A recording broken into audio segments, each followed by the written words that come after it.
सर्वेभ्यो नमो नमः। आप सभी को नमस्कार। मैं डॉक्टर पवन शर्मा आप सभी का संस्कृत पाठशाला के इस YouTube चैनल पर पुनः स्वागत करता हूं।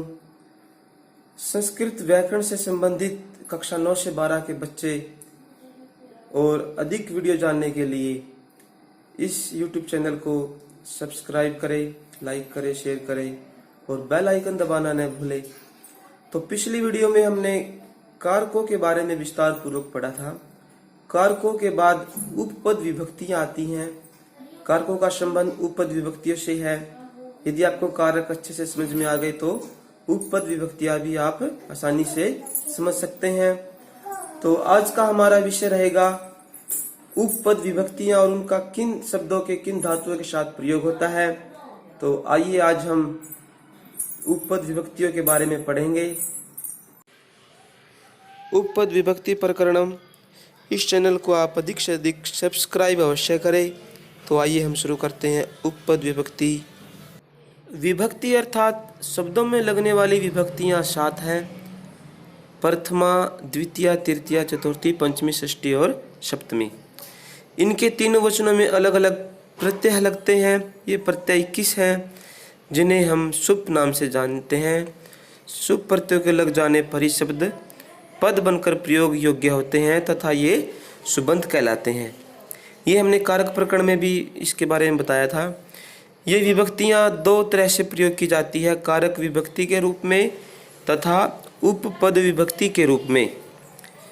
क्रिया के आधार पर संज्ञा आदि शब्दों में लगने वाली विभक्ति को कारक विभक्ति कहते हैं। अन्य पदों के आधार पर लगने वाली विभक्ति को उपपद विभक्ति कहते हैं। अन्य पद अर्थात किसी विशेष शब्द के आने पर जो विभक्ति प्रयोग होती है, कुछ नियम बना दिए जाते हैं कि भाई ये शब्द आएगा तो यहाँ पर द्वितीय आएगी, तृतीय आएगी, तो उसके साथ लगने वाली विभक्ति ही कुछ विशेष शब्दों के साथ होती है। तो उपपद विभक्ति क्या होती है इसके बारे में बताते हैं। किसी दूसरे पद के समीप आ जाने के कारण जिस विभक्ति का प्रयोग किया जाता है उसे उपपद विभक्ति कहते हैं। अर्थात किसी विशेष पद के पास होने के कारण नियम बना दिया जाए कि इस विभक्ति का प्रयोग होगा तो उसे उपपद विभक्ति कहते हैं। जैसे रामः देवेनशः विद्यालयं गच्छति, राम देव के साथ विद्यालय जाता है। इस वाक्य में सह के प्रयोग के कारण यहाँ पर तृतीय विभक्ति आई है, अतः यह है उपपद विभक्ति है। अतः सह शब्द सह पद के कारण तृतीय आई है और यही उपपद विभक्ति है। अतः इनका विस्तृत परिचय इस प्रकार प्रस्तुत किया जा रहा है। सबसे पहले प्रथमा विभक्ति आती है। प्रथमा कहाँ प्रयोग होती है? तो सबसे पहले प्रथमा विभक्ति में कर्तृवाच्य कर्ता में, सामान्यतया कर्तृवाच्य के कर्ता में प्रथमा विभक्ति का प्रयोग होता है। जैसे राम है ग्रामम गच्छति, राम गांव को जाता है। यहाँ राम करता है इसलिए उसमें प्रथमा विभक्ति का प्रयोग किया गया है। और द्विवचन में आया है बालकौ विद्यालयं गच्छतः, 2 बालक विद्यालय को जा रहे हैं।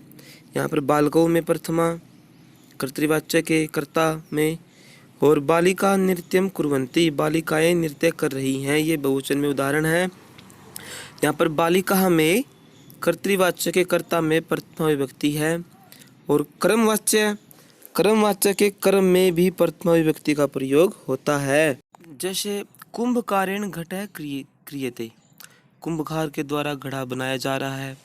क्रम घटः बालकै पुस्तकानि पठ्यन्ते, बालकों के द्वारा पुस्तक पढ़ी जाती है। पुस्तकानि में प्रथमा, घटः में प्रथमा, क्रम होने के कारण बालिकाभ्याम विद्यालयः गम्यते, बालिकाओं के द्वारा विद्यालय जाया जा रहा है। विद्यालय है यहाँ पर प्रथमा। तो क्रमवाच्य के क्रम घट है, पुस्तकानि और विद्यालय है होने के कारण यहाँ पर क्रमवाच्य के क्रम में प्रथमा विभक्ति का प्रयोग किया गया है। इसके अलावा इससे अलग संबोधन में भी प्रथमा विभक्ति होती है। जैसे हे राम, हे सीते, हे माता है। और नाम मात्र में भी घट है, पट है। और अव्यय के योग में जैसे विश्व वृक्ष अपि संवर्धय मम नाम इति ही, मम नाम राम इति, यहाँ पर अपि और इति ये अव्यय शब्द हैं। इस प्रकार संबोधन नामात्र अव्यय और कर्तृवाच्य के कर्ता में, कर्मवाच्य के कर्म में, इन सभी में सर्वत्र प्रथमा विभक्ति का प्रयोग होता है। उसके बाद आती है द्वितीय विभक्ति क्रम में, जैसे अनुक्ते कर्मणि द्वितीया भवति, अर्थात अनुक्त कर्म में द्वितीय विभक्ति होती है। अनुक्त होता है न कहा गया क्रम। यथा देवः ग्रामं गच्छति ही, देव गांव को जाता है। जनकः पुत्रम पालयति ही, तो यहाँ पर अनुक्त क्रम ग्रामम और जनकः पुत्रम पालयति ही, पुत्रम, यहाँ पर दोनों में द्वितीय विभक्ति आई है। अनु का अर्थ है पीछे, अनु के योग में, कत्वा के योग में, तुमुन के योग में, गत्यर्थक जाने वाले धातु के योग में, अधिजमासिंग और अधिजमास्था धातु के योग में भी द्वितीय का प्रयोग होता है।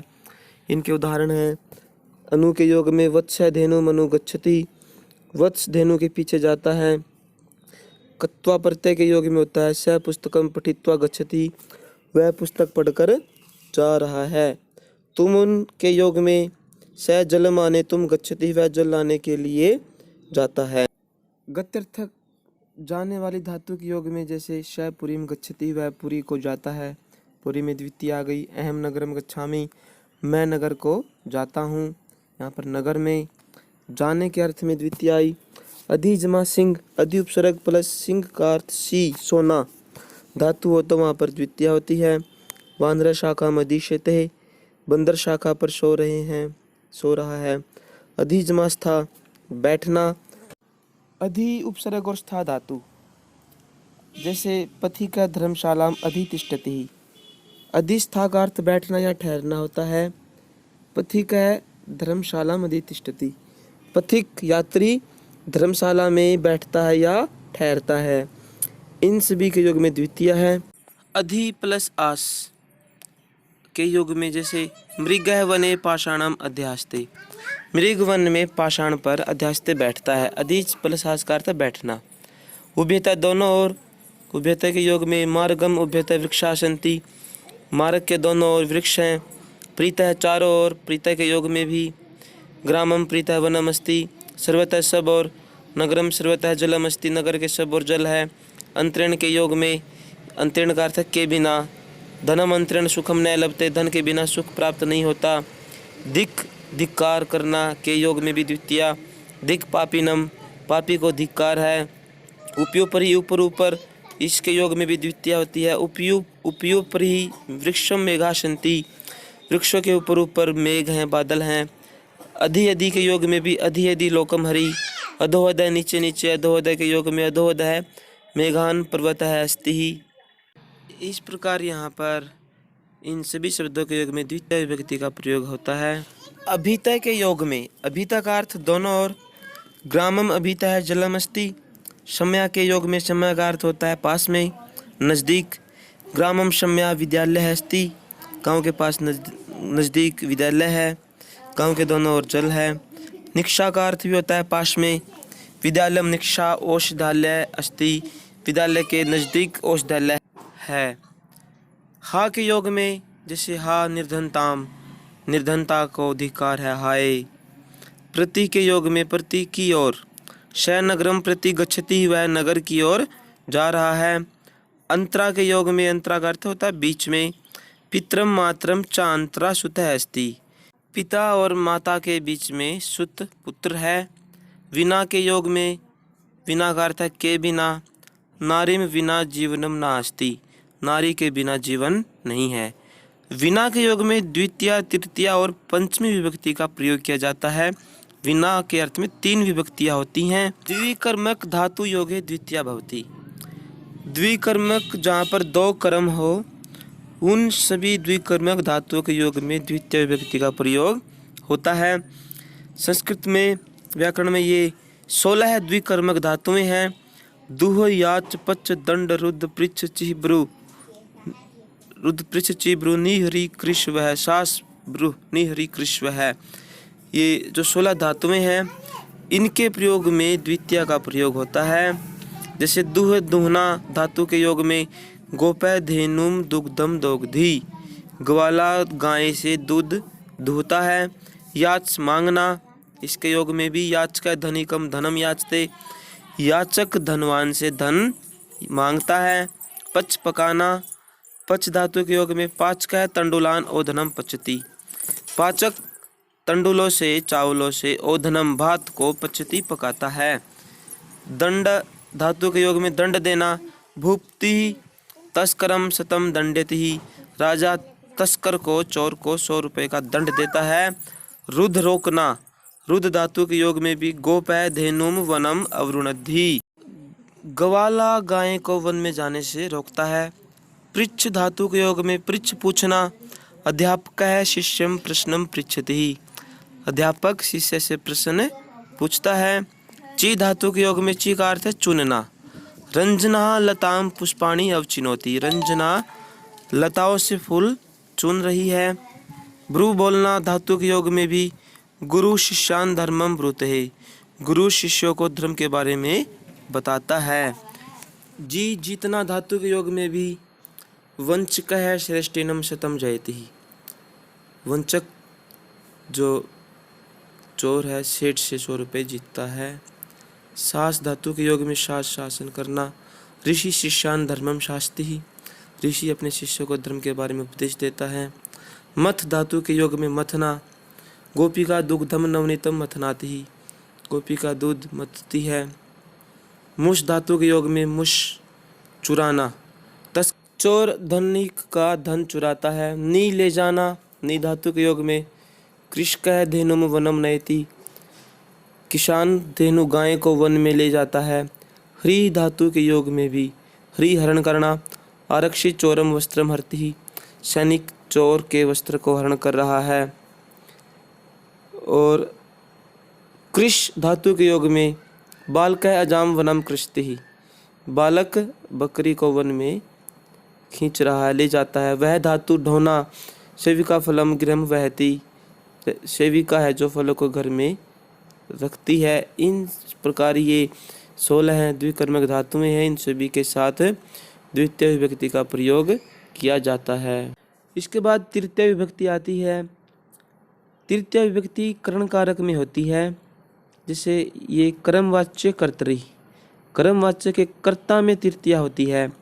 यथा रामेण ग्रामः गम्यते, राम के द्वारा गांव जाया जा रहा है, रामेण में तृतीया हुई। भाववाच्य कर्तरी, भाववाच्य के कर्ता में भी तृतीया होती है। बालकेन सुप्यते, बालक के द्वारा सोया जा रहा है। करण कारक में तृतीया होती है। राम है कलमेन लिखती, राम कलम के द्वारा लिख रहा है। प्रकृति आदि शब्द ही, प्रकृति स्वभाव आदि जो स्वाभाविक शब्द होते हैं।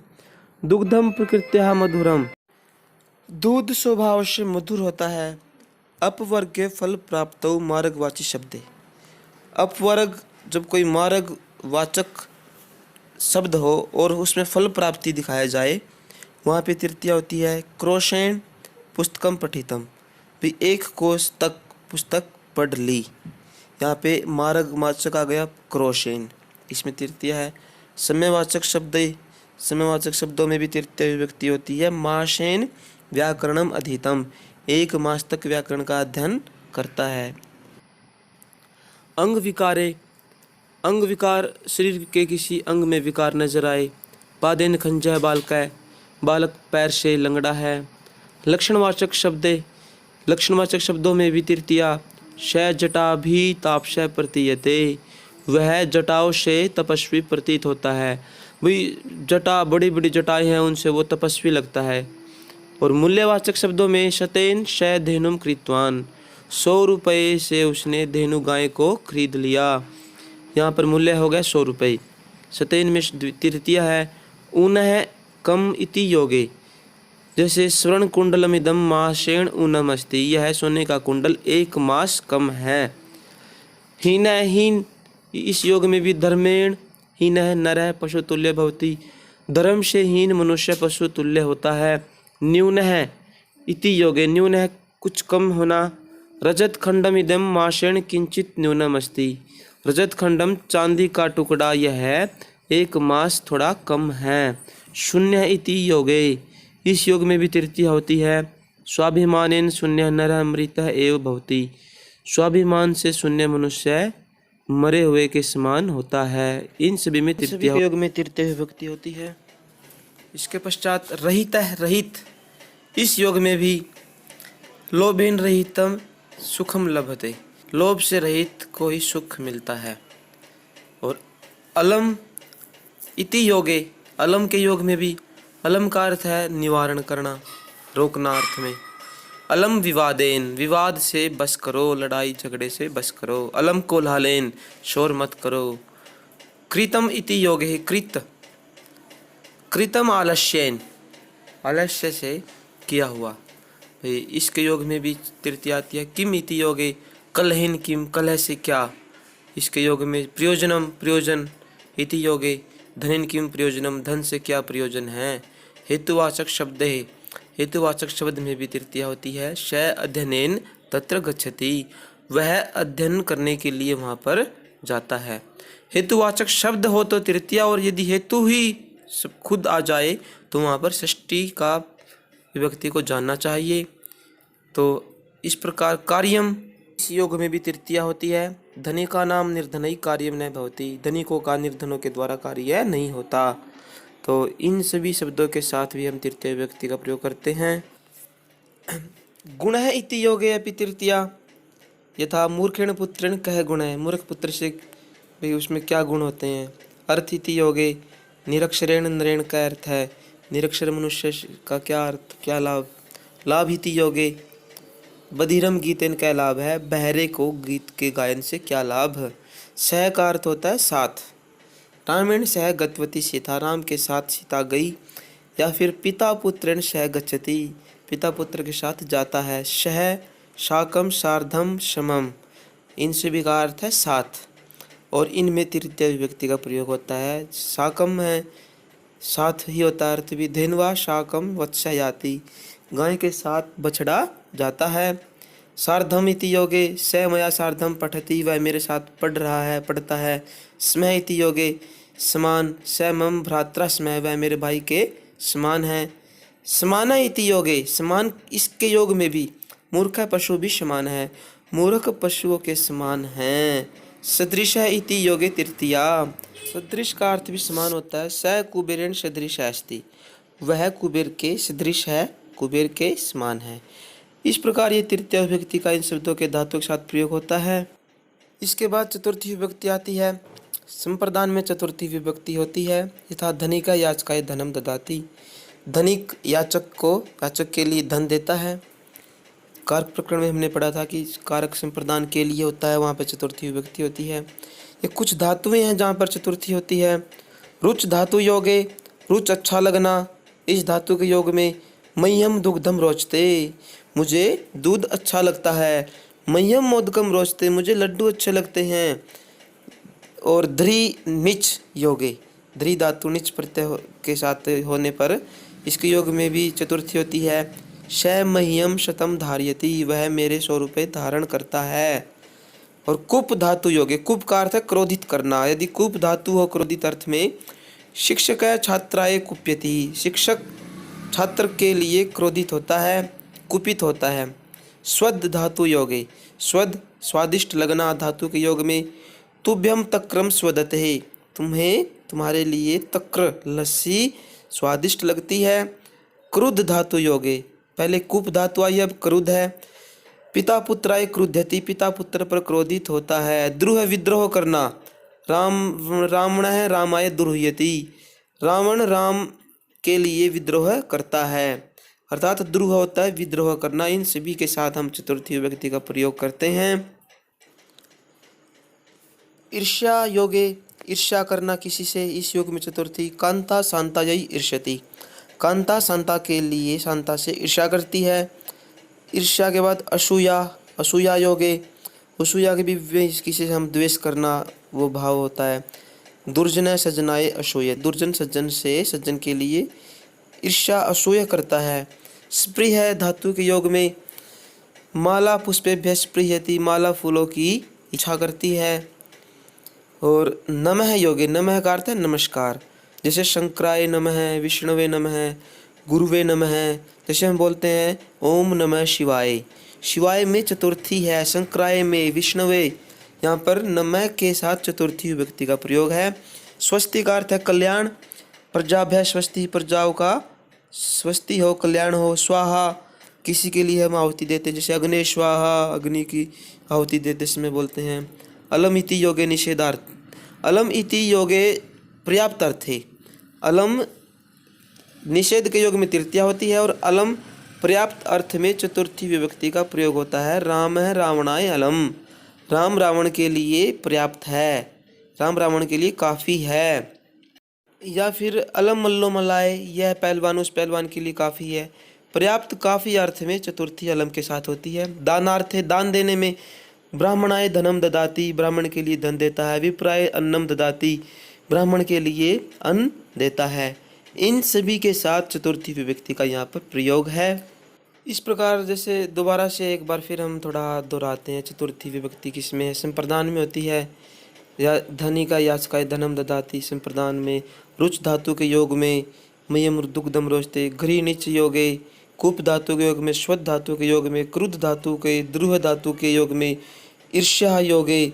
और शिप्री है स्वस्ति, अलम, अलम है पर्याप्त अर्थ में। असूया योगे, नमः योग में, स्वाहा योग में, दानार्थ है।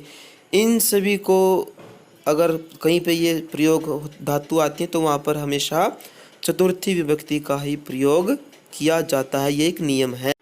अब आती है पंचमी विभक्ति। पंचमी विभक्ति का प्रयोग पृथक, पृथक मतलब अलग करने के अर्थ में होता है। जैसे भाई अपादान है पंचमी, अपादान में अलग होना अर्थ में। वृक्षात पत्रम पतति, पेड़ से पत्ता गिर रहा है। बहुवचन में हो जाएगा वृक्षात पत्राणि पतंती। विरम, किसी से विरम करना, हटना। सत्यनिष्ठावान पुरुष शव कर्तव्यात न कदापि विरमति, सत्यनिष्ठावान पुरुष अपने कर्तव्य से कभी भी पीछे नहीं हटते। प्रमाद है प्रमाद करना, भी किसी से हमें आलस करना, हटना।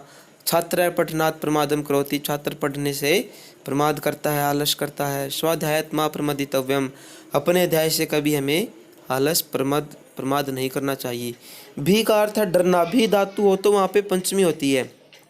बालक है कुकुरात विभेति, बालक कुत्ते से डर रहा है। त्रयी, त्रयी का अर्थ है रक्षा करना। बालकम सिंहात त्रायते, बालक है सिंहात त्रायते, बालक शेर से रक्षा कर रहा है। लज्जा अर्थ है वधु ससुरात लज्जते है, वधु अपने ससुर से लज्जा कर रही है। इस प्रकार लज्जा, भी, त्रयी, प्रमाद, विरम सभी में पंचमी विभक्ति का प्रयोग यहाँ पर दृष्टव्य है। जन धातु, जन का अर्थ है पैदा होना, उत्पन्न होना। प्रमण है प्रजा प्रजायन्ते, प्रमा से प्रजा उत्पन्न होती है, इस अर्थ में भी पंचमी होती है। रीते का अर्थ है के बिना। श्रमात रीते कुतः विद्या, श्रम परिश्रम के बिना विद्या कहाँ। पृथक होता है अलग होना। श्रमात पृथक न साफल्यम, परिश्रम से अलग कोई सफलता नहीं है। बिना के योग में भी जैसे पहले बताया था द्वितीया में, तृतीया में और पंचमी में होती है बिना के योग में विभक्ति। यहाँ पे ज्ञानात विना न मुक्ति, विना है, ज्ञान के बिना कहाँ मुक्ति। उद्यमे उद्यम करना, उद्यमात विना कुतः धनम, उद्यम परिश्रम के बिना कहाँ धन। प्रभु का अर्थ है यहाँ पर उत्पन्न होना।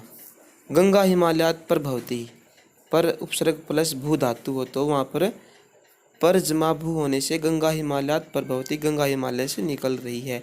ये इन पठ्यते जिसके द्वारा पढ़ा जाए। छात्र अध्यापकात अधीते, छात्र अध्यापक से अध्ययन कर रहा है, पढ़ रहा है, तो यहाँ पर पंचमी है। अन्य का अर्थ होता है भिन्न, अलग, इसमें भी पंचमी होती है। ईश्वराद अन्य कह रक्षक है, ईश्वर के अलावा कौन रक्षक है। इतर है का अर्थ भी होता है अलग, कोई दूसरा। धर्मादि तरह का अवलंब है, धर्म के अलावा क्या सहारा है। बही अव्ययपद है, ये अन्य इतर है, बही ये सब अव्ययपद है। जैसे बही यदि अव्यय आता है तो उद्योगात बही सर्वम प्राप्नुवन्ति जनाः, उद्योग से जन व्यक्ति सब कुछ प्राप्त कर लेते हैं। यहाँ पे बही यहाँ पे लिखा नहीं गया तो टेक्निकल एरर से, तो उद्योगात बही सर्वम प्राप्नुवन्ति जनाः। अनंतरम के पश्चात सोमवासराद अनंतरम मंगलवासर है, सोमवार के बाद मंगलवार है। अनंतरम अर्थात बाद में, के पश्चात।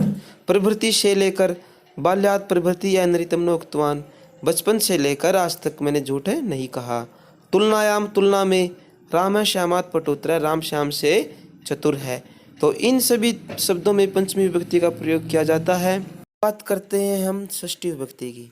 संबंध संबंध कारक में षष्ठी विभक्ति होती है, दो वस्तुओं का जहाँ पर आपस में संबंध हो। एतत् रामस्य पुस्तकमस्ति, यह राम की पुस्तक है।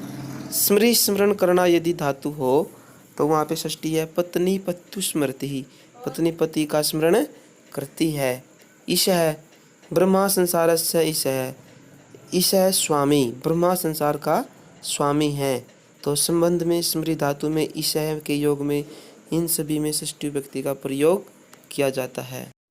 तुल्य का अर्थ होता है समान, इसमें षष्ठी होती है। राम है पितु तुल्य आशित, राम पिता के तुल्य है, पिता के समान है। अधि उपसर्ग प्लस ई धातु आती है तो वहाँ पर भी षष्ठी होती है।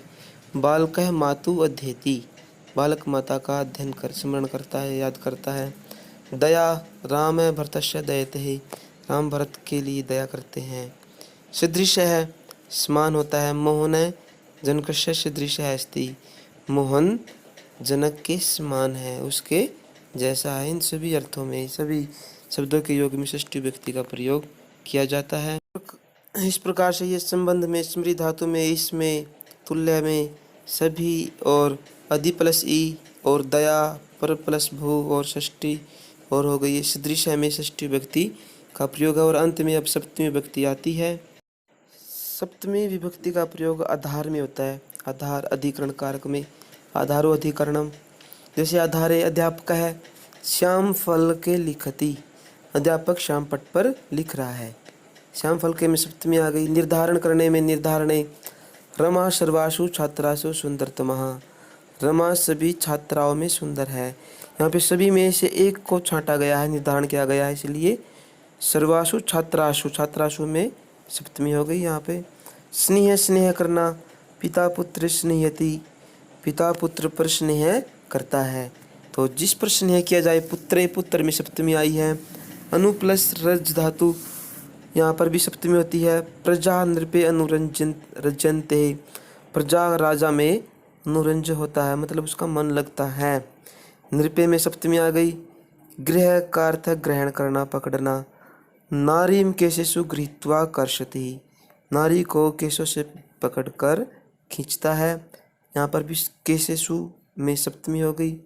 और है हन अर्थ में, मारना अर्थ में, प्रहार करने अर्थ में। त्वम निरपराधे जने कथम प्रहसी, तुम निरपराध व्यक्ति पर कैसे प्रहार करते हो, यहाँ पर सप्तमी है। बद धातु, बद का अर्थ बांधना। शह धेनुम वृक्षस्य मूले बध्नाति, वह गाय को वृक्ष की जड़ में बांधता है। विश्वस, विश्वास करना। दुर्जनेषु कै विश्वसिति, दुर्जनों पर कौन विश्वास करता है, यहाँ पर भी विश्वस में, बध में, और इन सभी धातुओं में सप्तमी है। क्षिप होता है फेंकना।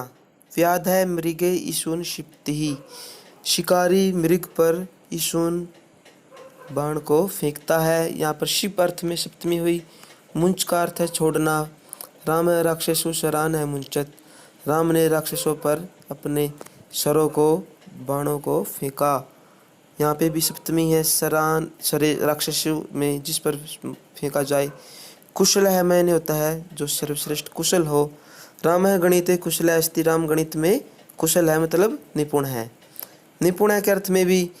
रमेश है मृदंग वादने निपुण है, रमेश मृदंग बजाने में निपुण है, होशियार है। दक्ष है, बालक का अध्ययन दक्ष है, बालक अध्ययन करने में दक्ष है। ये जैसे कुशल है, निपुण है, दक्ष है, इन सभी का अर्थ है कि होशियार होना। इन सभी अर्थों में सप्तमी होती है धातुओं के साथ। पंडित है, पंडित। शोन है नीति शास्त्र है, पंडित है, शोन नीति शास्त्र में ज्ञानवान है, पंडित का अर्थ हो गया। तो यहाँ पर शिप, मुंच, कुशल, निपुण, दक्ष, पंडित सभी में सप्तमी विभक्ति का प्रयोग है। तो इस प्रकार सप्तमी विभक्ति यहाँ पर आधार में, स्नेह धातु में, गृह में, वध में, शिप में, कुशल है, दक्ष है, और इन सभी धातुओं के योग में या फिर निर्धारण में, अनु प्लस रंज में, हस में, विश्वस में, मुंच निपुण है, पंडित है, दक्ष है, जो ये अर्थ है इन सभी में सप्तमी विभक्ति का प्रयोग किया जाता है। तो ये हमारा विस्तार से विभक्ति प्रकरण है। सभी बच्चे, सभी जो साथी देख रहे हैं इसको, वीडियो को, चैनल को अधिक से अधिक सब्सक्राइब करें। और कुछ शंका हो तो आप कमेंट में पूछ सकते हैं। पुनः आप सभी का बहुत बहुत आभार प्रकट करता हूँ। धन्यवाद। नमो नमः। जय तु संस्कृतम जय तु भारतम।